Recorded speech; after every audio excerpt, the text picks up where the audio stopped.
You're not in the body. Why it matters. A contemplative investigation posts 2 book recommendations for these exercises. For a second, let's engage in this thought experiment. Let's imagine you're in a dream. I mean, it too. In your dream, remember that it's just you and I taking a walk on the streets of wherever the heck dreams conjure up. We're having an existentialist conversation. I then pose a question to you.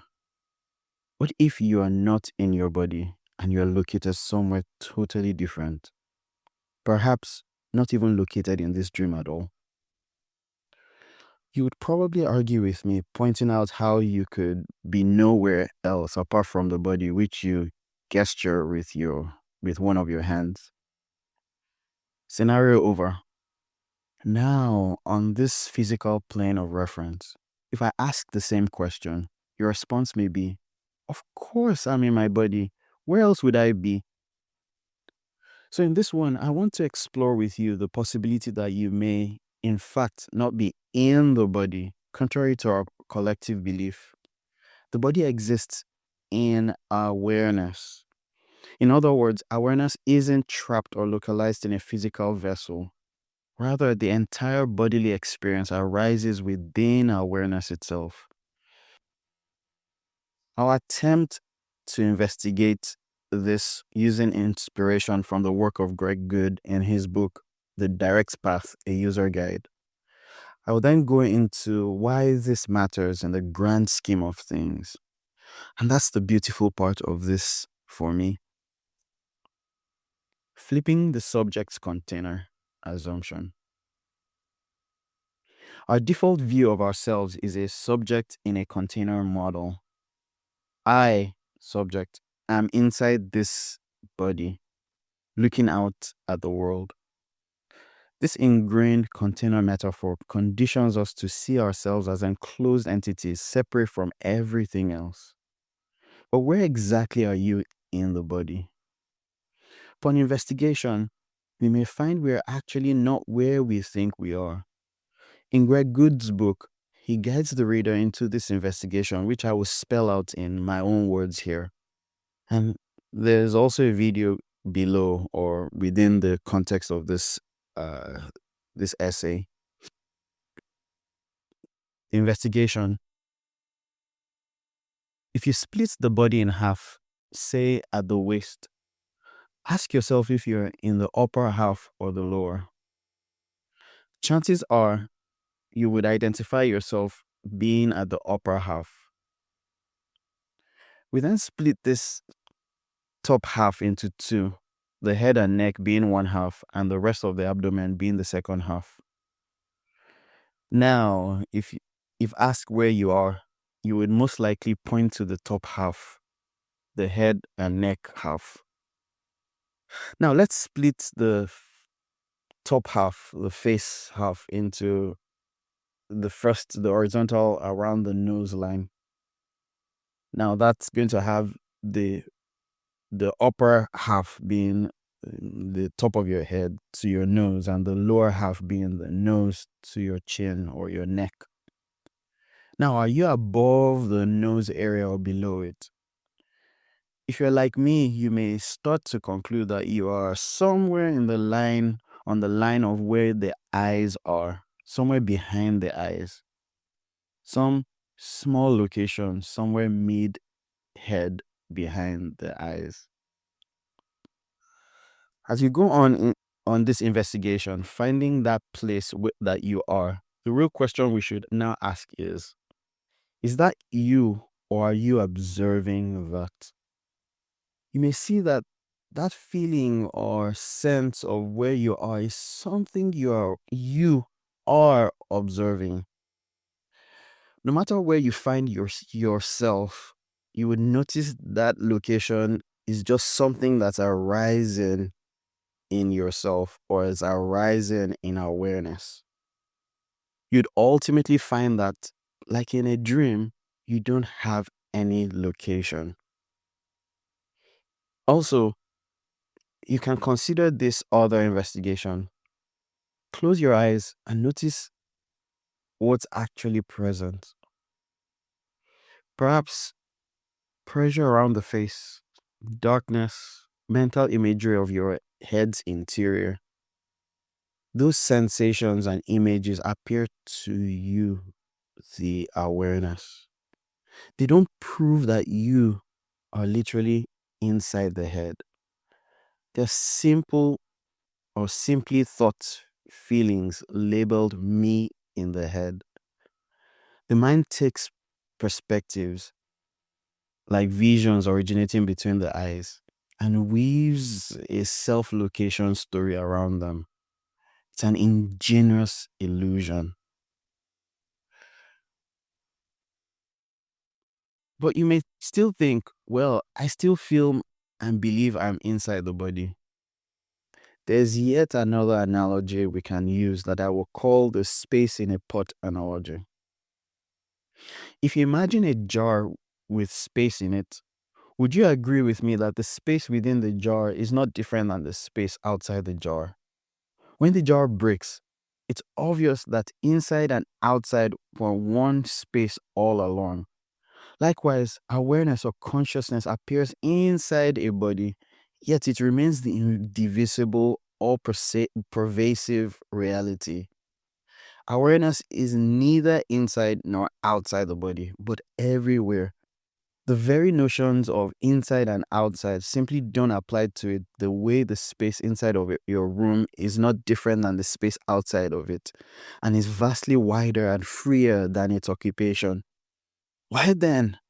Why then do we define the room by only what we see? In our belief that we are in the body, we have unknowingly reversed the truth, identifying as a thing body that contains awareness instead of awareness containing all things, including the body. It's like saying the room owns the space in it, when in fact the room appears in space. Once this is clear, it's easy to see that you are not in the body is in you. Everything arises in the vast, open, empty space of consciousness or the self. That understanding helps you realize that you are non local. You're not found in time and space. In that awakened perspective, the body, mind, and the world are experienced as contents floating in the expanse of awareness. The subject container illusion is then seen through. What's left is awareness or the self as the true locus of experience. In reality, awareness has no size, no shape, or location. It's the aware space in which all locations and positions are imagined. In Advaita texts, and some Advaita texts remind us, the self is space-like, subtle, without parts, and all-pervasive. Location applies to objects, not to the subject, which is aware of all objects. Why it matters? Dispelling the illusion of being in the body could be mind-blowing, literally. First, it undermines fear at the root. If you believe you are a vulnerable entity sealed in a bag of skin, the world appears threatening and out there. But when you realize your identity as boundless awareness, the body is understood as an appearance within you, not as your prison or even meat suit as some would express it. This loosens the grip of the fear of death and harm. The body may be subject to injury, sickness, and death, but you, awareness, are not in it to be killed. As one contemplative Dr. Andy Atwood put it, you shift from being in pain to finding pain within you, surrounding it in a vast expanse, and thereby transcend much of its sting. A fearless peace reveals itself when you know yourself as the space in which all experience comes and goes. And here's a quote from Dr. Andy Atwood. It is true that the physical matter of your body is inside the matter of the house, and the matter of the house is inside the matter of the universe. But you are not merely matter or physicality.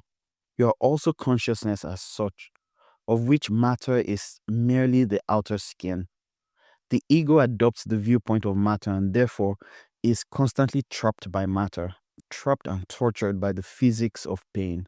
But pain too arises in your consciousness, and you can either be in pain or find pain in you, so that you surround pain, are bigger than pain, transcend pain, as you rest in the vast expanse of pure emptiness that you deeply and truly are. Continue on.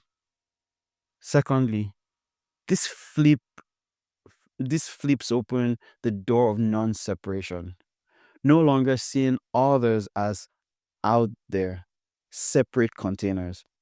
You recognize the same awareness that is your essence is equally the essence of all.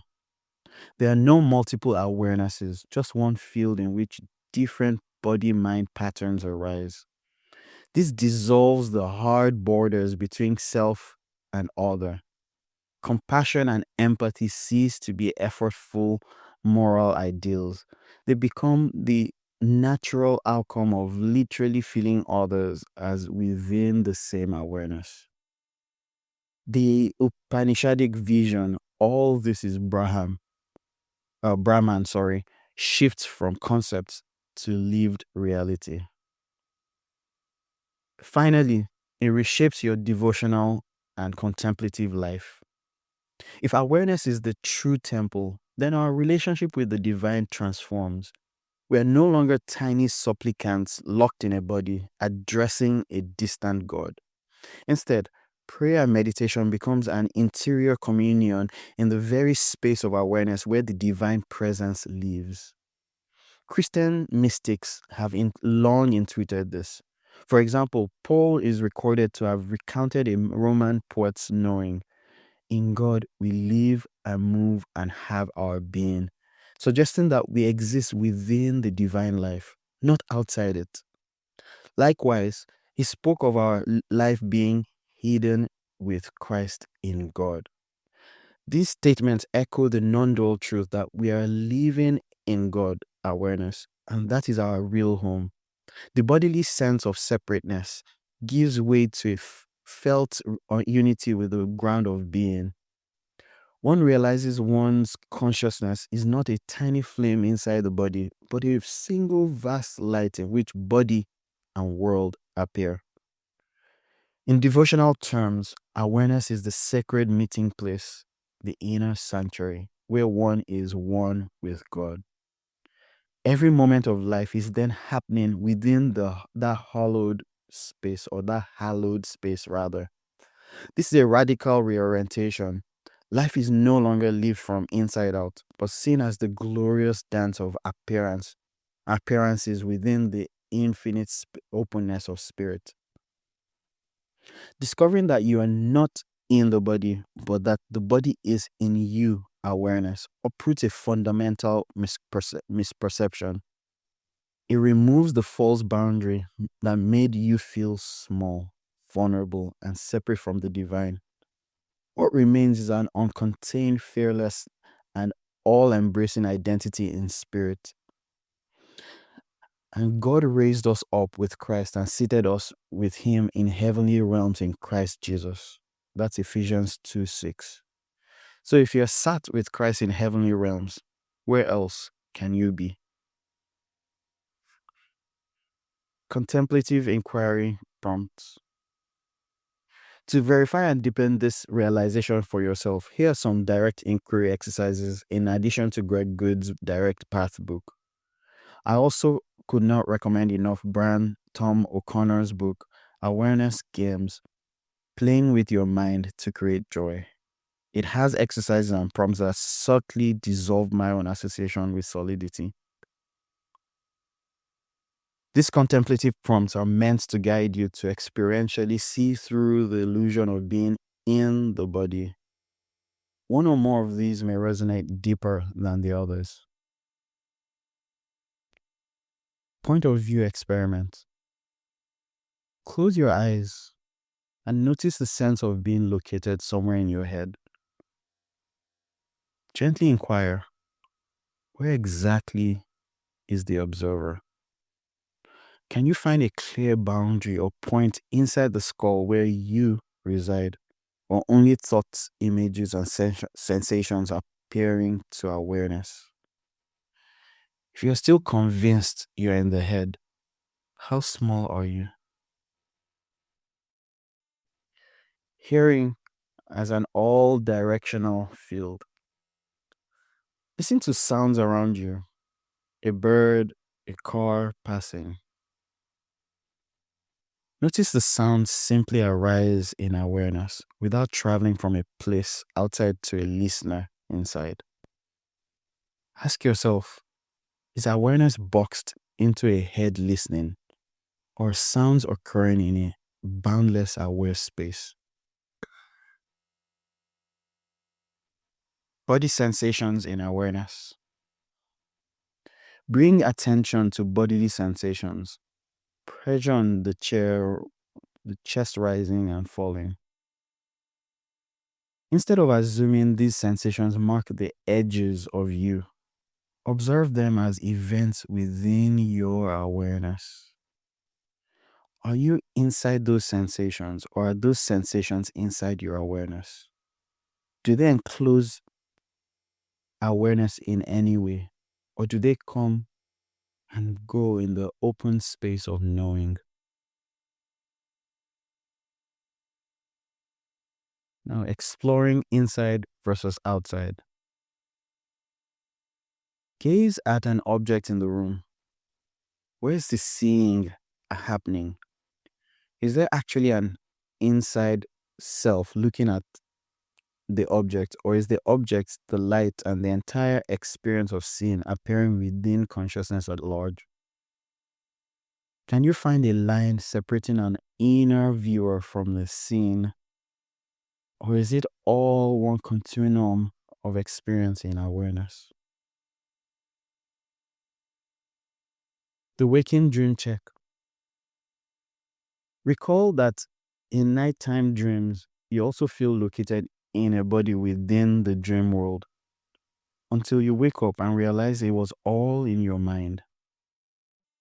Now ponder, in the waking state, could the feeling of me inside the body, looking outside at the world, likewise be an appearance in the mind of God awareness?